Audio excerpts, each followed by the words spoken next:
Where did this one start off? Because it's much different from the last one I did, Alina S, and I think it's different from Time in Between. Definitely different, and I don't mind writing different. I think it's important to write different, to explore new territory, new country, new characters. Themes probably for me tend to, I don't know if they repeat themselves, but they definitely are always there. They echo. And it started with a family driving across the country towards a place called Kenora in northwestern Ontario. And they're going to a commune in 1974. And didn't everyone?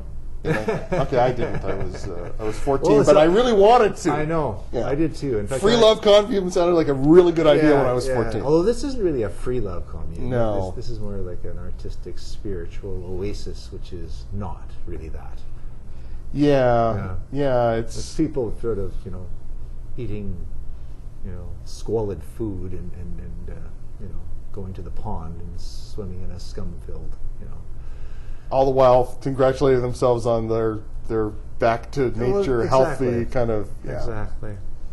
It's one of those 70s things that was actually a 60s thing that just kind of like. Oh, they definitely existed. I mean, I knew of a place in Kenora, which is why I had them going there, because I knew of a place in Kenora that actually existed, and it was a place that friends of mine went to.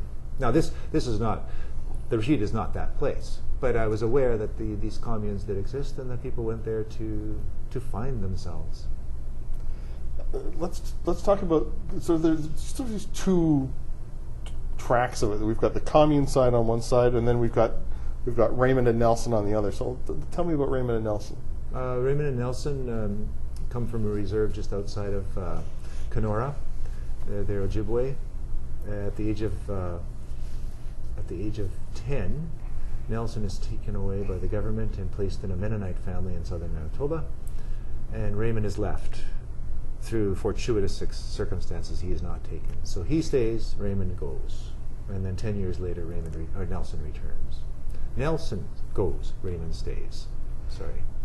And Nelson, I think my native friends call them apples, red on the outside, white on the inside, because he kind of gets... Well, he's confused. He's got his foot in both camps, and he doesn't know who he is. And then when he returns to his family, his original family, he wonders why he came back, and he's angry, has a streak in him that's somewhat violent, but he's also a survivor, and that's what keeps him going. Tell me about the star-crossed lovers. Right, the Romeo and Juliet. That there's the never-ending story. Lizzie comes from a family of 4 children. Her parents of course, have driven them across the country to come to this retreat. She's 17. Raymond delivers chicken and fish to the retreat for the people who live there. They meet and become enamored with each other. They fall in love. It takes a while. The process is not quick, but there's a certain innocence to both their relationship and to how they see the world. And Marcel, Raymond's brother, tells him at one point early in the novel, we don't take care of ourselves enough. We're not mean enough. We should be more aware of who we are as people and take care of ourselves. And in some ways, Raymond is not able to do that. He's a really nice guy, but he's just he's got a few bumps and lumps, but basically he's okay. There's nothing vindictive about him, but I didn't want him also to be seen as a victim. No, and I would hope that he isn't, because he's alive in the world. He's exploring the world, and he does take risks. He takes a risk by hanging out with Lizzie.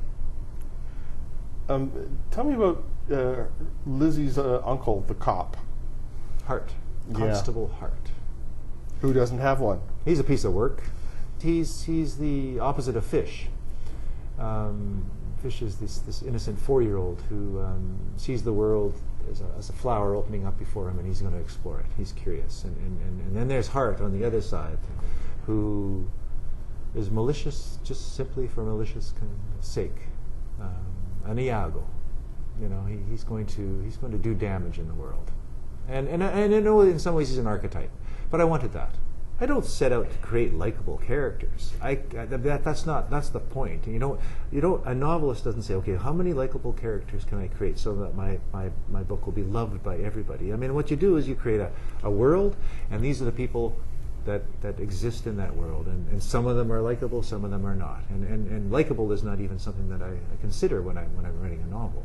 I mean, I was asked the question whether I'd like to meet my characters at any point, and I said absolutely not, because they would take me to task. They might sue me. They might call me out for getting short shrift, for not being pretty enough, that sort of thing. But you set these characters down. You try to make them believable, and you aim for the imaginative sympathy or empathy that you hope captures that person.